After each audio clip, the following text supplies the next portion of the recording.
اگرچہ lock down میں نرمی کے بعد پاکستان میں بہت سی کاروباری سرگرمیاں بحال ہو رہی ہیں، سیلونز کو تاحال کھلنے کی اجازت نہیں دی گئی ہے۔ اس کے سبب اس کاروبار سے وابستہ خواتین کی اکثریت پر مشتمل لاکھوں افراد کو مجبوراً گھر بیٹھنا پڑا ہے۔ فرحت احسان 38 برسوں کی محنت سے اپنے سیلونز کے کاروبار کو اس سطح پر لے آئی ہیں کہ آج درجنوں مرد اور خواتین اور ان کے کنبوں کا انحصار ان کے سیلون سے منسلک روزگار پر ہے۔ کچھ بچیاں ایسی ہیں جو سنگل پیرنٹس ہیں، ہسبینڈ نہیں ہیں ان کے، وہ اپنے بچے پال رہی ہیں۔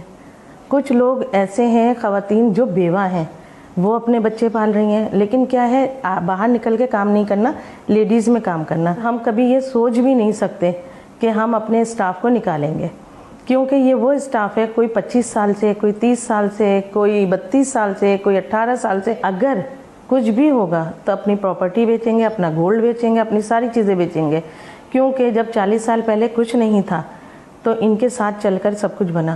سیلون میں کام کرنے والی اسما کو یہ اطمینان رہا کہ تنخواہ تو مل رہی ہے، لیکن اس کے باوجود انہوں نے اپنی بہت سی ضروریات کو محدود بھی کر لیا۔ ہم اپنے گھر پر تھے، ہمیں گھر پہ بیٹھ کے وہ جو ہیں ہمیں سیلریز پہنچا رہی تھیں، ہماری ہیلپ آؤٹ کر رہی تھیں، ہماری گروسریز دے رہی تھیں، تو ہمیں اس چیز کا ایک تھوڑا سا شوق تھا کہ کتنے عرصے تک وہ یہ کر پائیں گی۔ لیکن صرف ہمیں جو اب وری ہم لوگ ہونا اسٹارٹ ہوئے ہیں وہ اس سلسلے میں، کیونکہ ابھی تک ہمارے سیلون سے ریلیٹڈ کوئی بھی سیلون اوپن کرنے یا اکیڈمی اوپن کرنے کی پرمیشنز نہیں دی جا رہی ہیں۔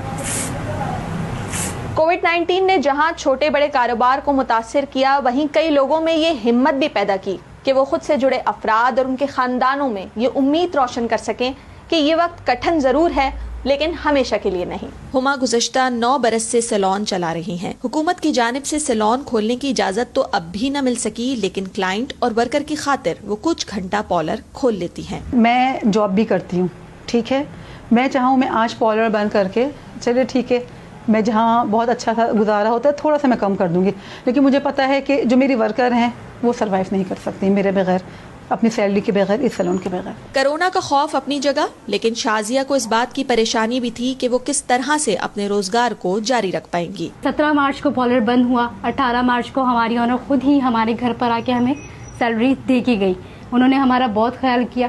اس کے بعد ہماری آنر ہمیں کافی دلاسے بھی دیتی رہی کہ مطلب سیٹ ہو جائے گا، جب پریشان تو تھے وہ ہمیں دلاسا دے رہی تھی، لیکن ہم خود بھی ہر چیز دیکھ رہے تھے۔ اگرچہ انسانی ہمدردی اور ایثار کی یہ کہانی تمام پاکستانی بیوٹی پارلرز اور سیلون کی نہیں، لیکن یہ سیلونز اور دوسرے کاروباروں کے لیے ایک عالمی بحران کے دوران ایک قابل تائید مثال ضرور ہے۔ Sidra Dar, Voice of America, Karachi.